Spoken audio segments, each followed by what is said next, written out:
الرحيم. دائما مع تصحيح سلسلة تمارين درس المقادير الفيزيائية المرتبطة بكمية المادة، الكتلة والضغط والحجم. فالآن التمرين 11 من السلسلة المقادير كتقول: يتفاعل كربونات الكالسيوم CaCO3، إذا كربونات الكالسيوم CaCO3 مع حمض إيثانويك، هنا حمض إيثانويك CH3 COOH لا CO2H بحال، وهو تفاعل يستعمل كرئيس للتعرف على الصخور الكلسية. أنجز هذا التفاعل خلال إحدى التجارب باستعمال 10 غرام من كربونات الكالسيوم، ناخذ 10 غرام مع 100 مليلتر من حمض إيثانويك. تركيزه، إذا حمض إيثانويك خداو 100 مليلتر، التركيز ديالو 6 كيساوي لنا 0.20 مول لتر موان زان. أولا أحسب الكتلة المولية وكمية المادة لكربونات الكالسيوم المستعملة. إذا الكتلة المولية قلنا شنو هي؟ بالنسبة للكتلة المولية ديال الذرات قلنا عندنا في جدول الترتيب الدوري معطية. بالنسبة للكتلة المولية ديال الجزيئات وديال الألياف شنو كنديرو؟ كنجمعو الكتلة المولية ديال الذرات اللي كيكونوها وكنضربو في العدد ديال داك الذرات اللي كاينين في هاد الجزيئة. أولا حساب الكتلة المولية ل CaCO3 وكمية مادتها. نبدأ بالكتلة المولية ل CaCO3.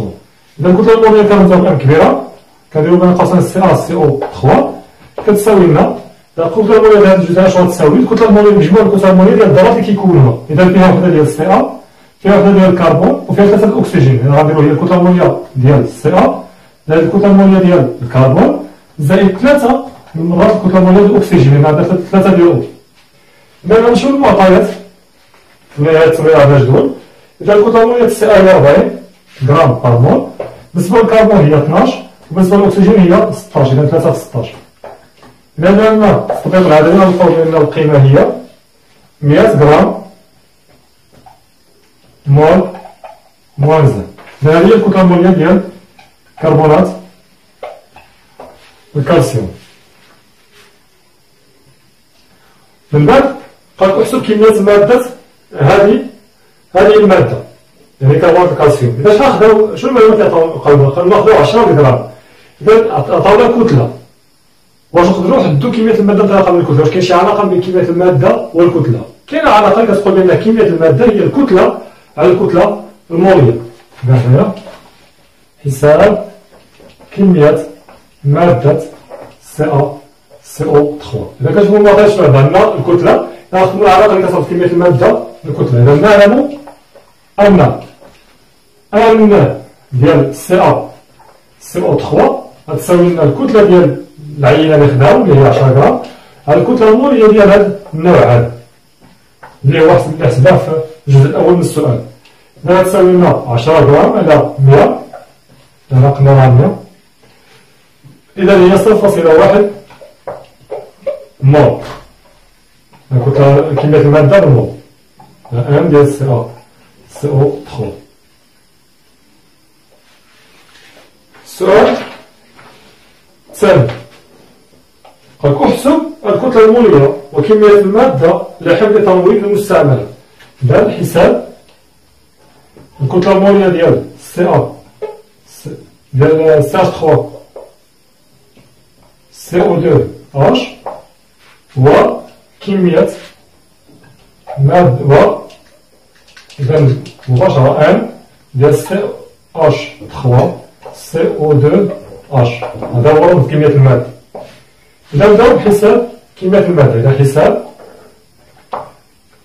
الكتلة المولية ديال حمض إيثانويك.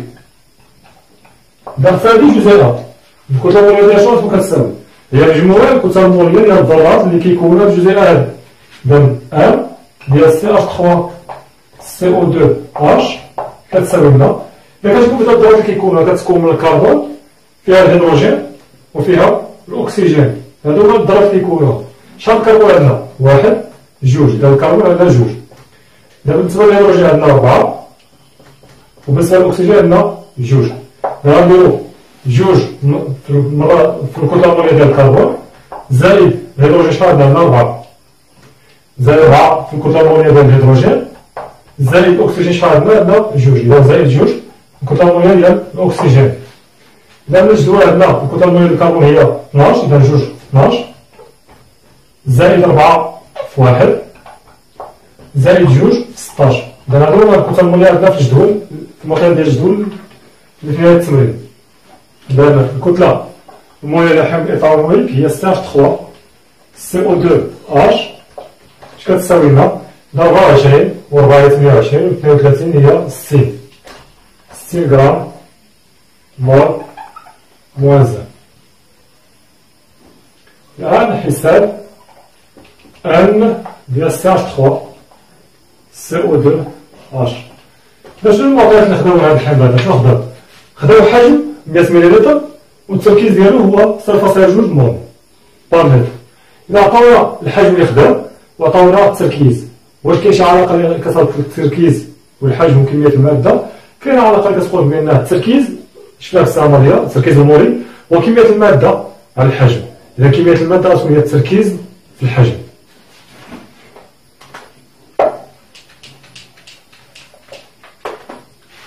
نعلم أن التركيز المولي هو كمية المادة النوع المذاب اللي هو حمض إيثانويك CH3 CO2H على الحجم في، أي كمية المادة M ديال CH3 CO2H هي C في. إذا كتساوي لنا C هي 0.20 مول بار لتر في في اللي هو 100 مليلتر غنحولوها إلى 100 في 10 ناقص 3. غتجي هي 2 في 10 ناقص 2 مول وحدة هي مول.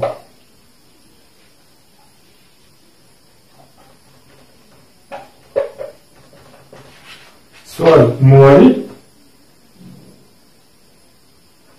3 يمكن كذلك إنجاز هذا التفاعل باستعمال 2 مليلتر من الحمض الخالص. إذا 2 مليلتر من الحمض الخالص. احسب في هذه الحالة كمية مادة حمض إيثانويك مستعمل وقارنها بنتيجة السؤال 2. نعطي كثافة حمض إيثانويك د كتساوي لنا 1.05. إذا هنا عطاونا 2 مليلتر من الحمض الخالص هذا حجم، والكثافة ديال الحمض الإيثانويك الخالص هي د كتساوي 1.05. إذا عطاونا الحجم اللي خداو وعطاونا الكثافة ديال المحلول، واش كاين شي علاقة بين الكثافة وكمية المادة؟ حنا شفنا في الدرس بأن كاين علاقة ما بين كمية المادة والكتلة الحجمية، وأيضا كاين علاقة بين الكتلة الحجمية والكثافة. إذا نقدروا نحسبوا انطلاقا من الكثافة والحجم العينة نقدروا نحسبوا كمية المادة باستعمال العلاقة اللي غادي نشوفوها الآن وسبقنا شفناها في الدرس.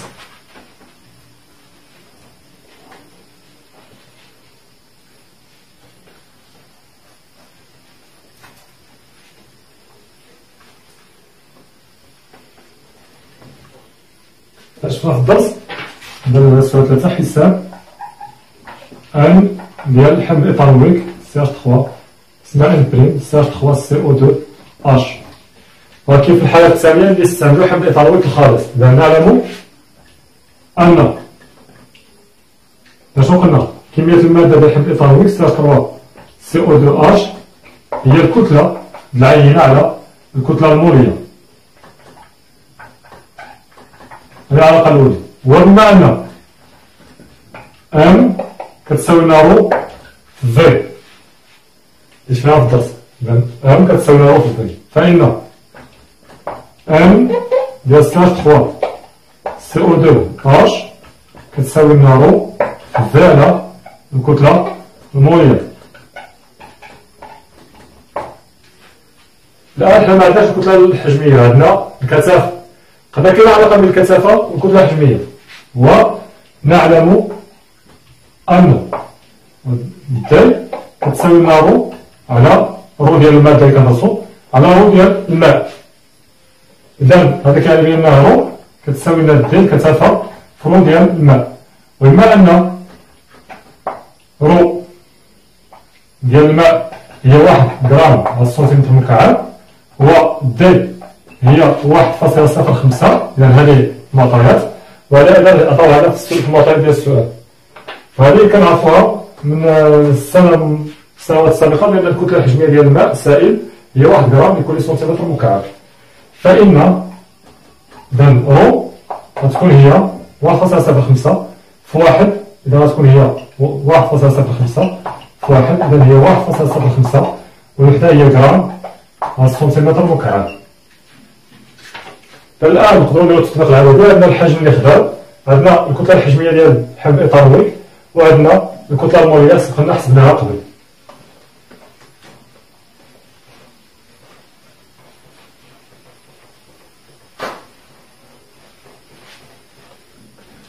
إذا تطبيق عددي.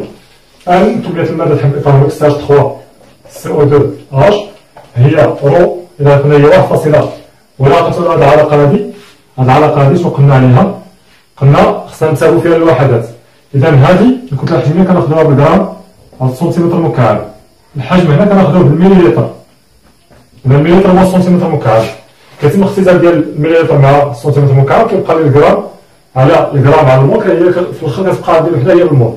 هاد الحاجة اللي تكون في هاد العلاقة هادي نتسابو، ولا شرحناها بالضبط شرحناها في التمارين السابقة، لأن هاد العلاقة هادي تنسابو فيها الوحدات. الكتلة الحجمية كتكون بالغرام على السنتيمتر مكعب، والحجم كناخدوه بالمليلتر ما كناخدوهش باللتر. فهاد العلاقة هادي اللي كنحسب فيها كمية المادة انطلاقا من الكتلة الحجمية والحجم. إذا غناخدو قلنا الكتلة الحجمية هي 1.05 غرام على السنتيمتر مكعب، إذا هي هاديك الوحدة. في الحجم اللي خداو هو 2 مليلتر، إذا غناخدها بالمليلتر على الكتلة الحجمية ديال حمض إيثانويك هي 60 غرام على السنتيمتر مكعب، حسبناها في السؤال السابق. هكا غنلقاو بأن هو 0.035 مول، يعني هي 3.5 10 ناقص 2 مول.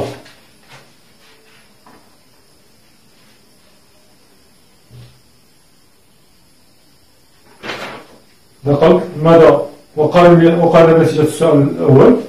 هذه أمبري. إذا مقارنة، توصلنا في السؤال السابق إلى أن كمية مادة حمض إيثانويك ذي تركيز 0.20 مول لتر موازن، كمية المادة حمض إيثانويك ذي تركيز حمض إيثانويك الموجودة في محلول ذي تركيز في 100 مليلتر من محلول ذي تركيز أصغر، وهي 2 ناقص 2 مول. بدي نحسبها في السؤال السابق. إذا من خلال النتائج كتلاحظوا هذه 2 مليلتر من الحمض الخالص، كمية المادة الحمض فيها هي 3.5 10 ناقص 2. 100 مليلتر من المحلول التجاري في كمية المادة فيه هي 2 10 ناقص 2. إذا كتلاحظوا بأن الحمض الخالص كمية المادة الموجودة في 2 مليلتر من الحمض الخالص أكبر وتفوق كمية المادة الموجودة في 100 مليلتر من المحلول. إذا من خلال النتائج يتبين أن كمية مادة حمض إيثانويك في 2 مليلتر من الحمض الخالص تفوق تلك، يعني الموجودة في 100 مليلتر من المحلول التجاري.